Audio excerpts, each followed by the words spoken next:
ಸೋಮಣ್ಣ ಅವರು ಕೌಂಟರ್ ಮಾಡ್ತಿದ್ದಾರೆ. ರಾಜ್ಯ ಸರ್ಕಾರ ಹಣವನ್ನು ಖರ್ಚು ಮಾಡಿಲ್ಲ, ಹಂಗಾಗಿ ನೀವು ಖರ್ಚು ಮಾಡಿದ ಹಣ ಕೊಡ್ತೀವಿ ಅಂತ ಹೇಳ್ತಿದ್ದಾರೆ. ಇಲ್ಲ ಖರ್ಚು ಎಲ್ಲ ಮಾಡಿದ್ದೀವಿ.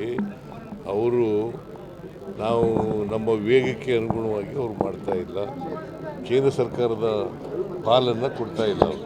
ಹಾಗಾಗಿ ನಾವು ಅದನ್ನು ಟ್ವೀಟ್ ಮಾಡಿದ್ದೆವು. ಆಮೇಲೆ ಮೆಟ್ರೋ ರೈಲ್ ಇದೆಯಲ್ಲ,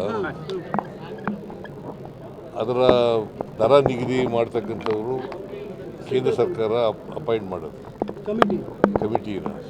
ಆ ಕಮಿಟಿನಲ್ಲಿ ಇಬ್ಬರು ಕೇಂದ್ರ ಸರ್ಕಾರದವರು ಇರ್ತಾರೆ, ಒಬ್ಬರು ರಾಜ್ಯ ಸರ್ಕಾರದವರು ಇರ್ತಾರೆ. ಅಟಾನಮಸ್ ಬಾಡಿ ಆದರೂ ಕೂಡ ಅದು ಮೆಟ್ರೋ ರೈಲನ್ನು ಕೇಂದ್ರ ಸರ್ಕಾರ ರಾಜ್ಯ ಸರ್ಕಾರ ಎರಡೂ ಸೇರಿ ಮಾಡತಕ್ಕಂಥದ್ದು.